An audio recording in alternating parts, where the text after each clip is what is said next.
She stood trembling in the dust-choked market, bones sharp beneath pale skin, eyes hollow from hunger and hurt, her voice barely carried as she offered herself to the crowd. My body is perfect, just give me food please. But no one stopped, no one looked until one human did. He didn't take her, didn't touch her. He knelt down, gave her bread, wrapped his coat around her, and whispered, "You're not for sale, you're someone who deserves to live." And that was the moment everything changed. The marketplace was loud and blistering with heat, filled with voices that bartered and barked and scolded and shouted, a chaos of movement and survival. But through it all, no one heard her, not really. She stood just beyond the main trade rows, bare feet cracked from the dust, a sheet of cloth barely covering her thin alien frame, her skin once a shimmering pearl blue now dulled by hunger and grime, her eyes glassy and sunken but still searching for someone to see her, to stop, to hear. The word she'd been repeating for hours, maybe longer. Her voice was hoarse, a whisper cracking in the heat. I am clean, I am young, my body is perfect, you may have me, just one meal, please. No one stopped, no one spoke. They glanced, some with contempt, others with indifference, but most simply turned their faces and hurried on, as if seeing her was dangerous, as if acknowledging her made her real. She had been real once. Before the collapse, before the traders came and burned her village and loaded her and the others into cages like cargo, she had escaped, but freedom meant little when it came with starvation and no name. Her name had been Sela, soft like riverlight, but she hadn't heard it spoken in moons. Now she was nothing, just another alien girl left to rot between trades. Her arms were wrapped tight around her stomach, trying to still the aches, and the cloth around her clung too close to her body, revealing the shape of bones where curves had once been. She didn't know what else to do.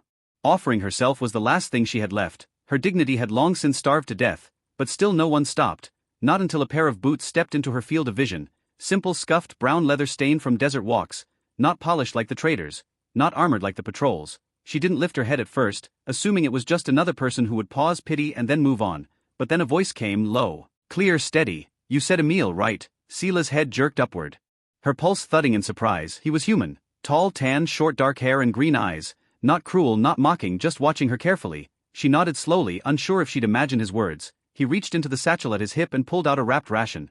Nothing fancy but solid food. He crouched and handed it to her without touching her hands, placing it on the cloth beside her. She stared at it, unable to believe it was real. Then her trembling fingers snatched it and she devoured the first bites like a feral thing, forgetting manners, forgetting shame. But when she paused to breathe, expecting the man to reach out to claim her body as payment, he simply said, "What's your name?" Her mouth opened, but the answer stuck. She hadn't said her name aloud in so long it felt foreign.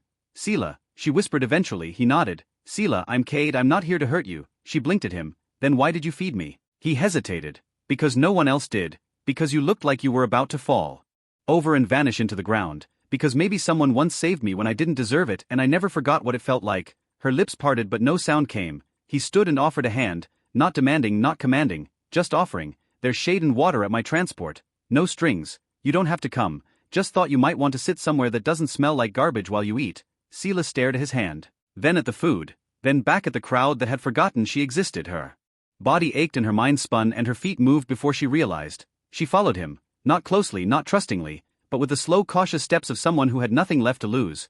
They walked through 2 alleys and up a ridge of broken stone until they reached a small slope of sand where an old ground shuttle was parked, half buried but still functional. He opened the door and stepped aside. She hesitated again, then ducked inside. The air was cooler, scented with metal and herbs. He handed her a flask of water, real water, and she drank too fast, coughing and gasping and then drinking again. He didn't laugh or scold, just waited until she finished, then sat across from her on the floor, cross-legged, arms resting on his knees. He watched her with the patience of someone who knew not to startle starving things. Sela studied his face in the dim light. He looked weathered, sunburned in places, a faint scar over his brow. But nothing cruel in him, just a calm she hadn't seen in cycles. She hugged her knees, unsure what to say. You're not going to touch me? She asked quietly. He shook his head. No, unless you want me to. She laughed, then a short bitter sound. No one's ever asked me that. He frowned. Then they were wrong. I'm not here to buy you. I'm here because you looked like you were dying and no one cared. I can't fix the whole universe, but maybe I can help one person who fell through the cracks. Her heart thumped loud in her ears. Why me? He shrugged. You looked at me like I was the only person left in the world, and I couldn't pretend I didn't see it. Her eyes burned and she pressed her face to her knees. He let the silence stretch, never crowding her. After a while he said, you can sleep here if you want. I'll stay outside if it makes you feel better. There's more food, clean clothes, a med kit. You're not a prisoner. You can leave any time. You don't owe me anything. She lifted her head. Can I stay just for tonight? He nodded. Stay as long as you need. So she stayed. She bathed slowly, gently, flinching when the clean water stung open wounds she hadn't realized were there. She put on the shirt and shorts he gave her and curled on the cot while the shuttle swayed gently in the breeze. Outside she could hear him singing to himself, soft and low, like someone remembering peace. She cried into the blanket that night, not from pain but from the strange ache of being safe. Morning came and he brought her hot tea and sliced fruit. She ate slowly, with gratitude that made her hands tremble. He told her about his life, a mechanic who traveled settlement to settlement, helping rebuild old tech and salvage what others left behind. He never asked her for her story, but she began to share anyway, in pieces, in whispers, of cages and ships and dark rooms and words meant to break her, and he listened, never interrupting, never recoiling. When she paused he just nodded, letting her know she was still here, still heard. Days passed. She helped him with small tasks, patching wires, sealing cracks in coolant lines. Her body grew stronger, her voice steadier. She laughed once and it shocked them both. He offered to drop her off at the nearest safe station. She asked if she could stay a little longer. He built her a proper bed, gave her a drawer for her things, let her pick the music when they traveled. He treated her not as charity but as someone he wanted around, and slowly, dangerously, her heart started to believe it. One night she stood beside him on a hill, stars glittering like frost above them. Her voice shook when she asked, "What do you see when you look at me?" He turned to her, quiet, thoughtfulness, courage, someone who deserves more than what she's been given. She stepped closer. "But I offered myself for a meal, I gave up my dignity." He shook his head. "You survived, and there's no shame in survival, not ever." She closed the distance and rested her forehead against his chest. He didn't move, didn't breathe too loud, just let her be held, and for the first time since her world fell apart Scylla felt something stir inside her, a fragile flickering hope that maybe she could be more than what had been done to her. Scylla didn't know when the fear began to loosen its grip, but one morning she woke up in the cot Cade had built and realized her shoulders weren't curled forward and her fists weren't clenched, and her first thought wasn't about how to survive another day but whether he had started the tea yet. She rose and padded into the common bay where the shuttle hummed gently around them and found him already up, wrench in one hand, mug in the other, nodding his head to a tune from a dusty old player. He looked up and smiled, and the way his eyes lit up just from seeing her made something flutter low in her chest. He poured her a mug and handed it to her, fingers brushing hers just briefly, and it no longer startled her. She didn't flinch. She met his eyes and held them, and that was when she knew that whatever they were building, it was more than survival, more than friendship.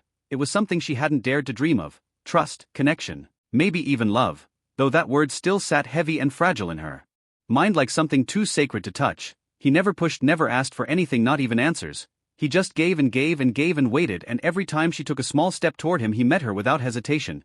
When the comm unit crackled with news of another settlement nearby and a request for tech help, Cade asked if she wanted to go with him. She did. And when they arrived she stayed close at first but soon found herself moving through the dusty village streets with her head higher than before. She helped children fix broken water spouts, taught a few traders how to stitch clothing with better strength. No one looked at her like she was a thing, and when they did she looked back like she wasn't afraid anymore. When the sun went down they sat by a fire with others, and Scylla found herself laughing out loud at a joke, and Cade turned to look at her like she had just performed magic, and maybe she had, because to both of them laughter still felt like a miracle. When they returned to the shuttle and the doors sealed them in from the night, Scylla reached out and took his hand, not because she was scared but because she wanted to. He didn't speak, just laced their fingers together and let the silence speak for them. Weeks passed and every day brought a little more healing, a little more light. She stopped counting the days since her last humiliation, since her last beating, since her last hunger pain, and started counting something else. How many smiles he gave her, how many times she heard her own name spoken with kindness, how many nights they sat side by side not saying anything and yet saying everything. She began to let herself believe it could last, that maybe she had finally found the one soul in the stars who didn't want to own her or save her or mold her into something else but just walk beside her as she rebuilt herself from the ashes. And then came the call. A trader ship stranded a few clicks off course, a beacon sent into the dark. Cade didn't hesitate, he set course immediately, but Scylla felt the cold in her stomach when the ship came into view because she recognized its design. She had been on one just like it once, and when they boarded and found 3 other alien girls caged, bruised and drugged, she saw herself in all of them. She moved before Cade could stop her, fingers flying across the controls to unlock the cells, and when one girl flinched away she knelt and said the words she wished someone had said to her long ago. "You're safe now, no one's going to hurt you." Cade helped them get cleaned and fed, and when they were too scared to speak he let Scylla stay with them until their trembling slowed and their eyes began to clear. Later, after they had been transported to a recovery center, Scylla stood outside the med station shaking, not from fear but fury, a deep righteous anger that someone out there was still doing this to girls like her. Cade came and placed a hand on her back and said, "You were their hope today." And she turned and buried her face in his chest and cried, not from pain but from knowing she had finally been strong enough for someone else. After that everything changed. The bond between them deepened, not with grand declarations but with quiet acts of care. He started calling her Cell, sometimes his voice warm and teasing. She started bringing him little gifts from each place they stopped. He built her a pendant from scrap metal etched with a spiral pattern she once told him was sacred to her people. It rested against her chest like a promise. Then one night as they stood outside the shuttle under a stretch of starlight so vast it stole breath from her lungs, he said, "Can I ask you something?" and she turned to him heart stuttering, anything, and he reached into his pocket and pulled out a simple band woven from threads and wires and a single polished stone. Will you stay, not just here, not just now, but with me, wherever we go, however long it takes? She stared at it for a moment that stretched between heartbeats and stars, and then took the ring and slid it onto her finger and said, I've been yours since the first time you looked at me and didn't see shame. And he kissed her then, not desperate, not rushed, but with the reverence of a man who knew what it meant to hold something broken and love it back into beauty. Days turned to months and they became a team, a family even. Helping settlements, restoring water lines, teaching skills to orphans and lost ones like Sela had once been. People began to recognize her not as a relic of pity but as a voice of strength and wisdom. Cade watched her in every new place they visited with pride swelling in his chest. She stood tall, her curves no longer starved thin but full and soft, her skin glowing again, her laughter contagious.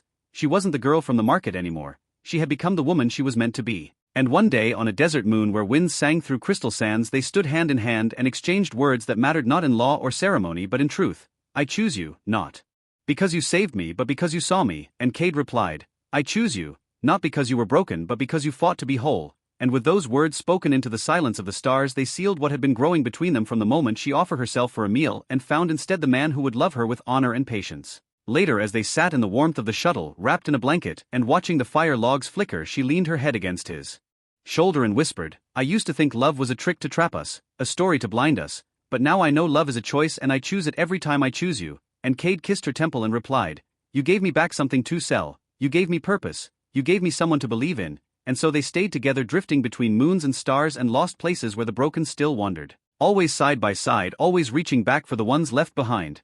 And every time she met a girl with eyes full of hunger and fear, she would kneel down and offer food and say, You're not alone, you're not for sale, you are someone worth everything. And when they asked her how she knew, she would smile and say, Because someone once saw that in me and it changed my whole world.